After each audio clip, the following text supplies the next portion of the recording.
Hello everyone, and welcome back to the channel. Today we are going to explore a simple but useful feature in the Maps.me app. You will learn how to change the application icon on your phone.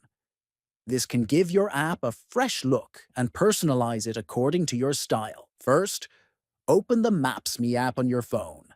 Next, look at the bottom right and tap on the More option. Then, select Settings from the list that appears.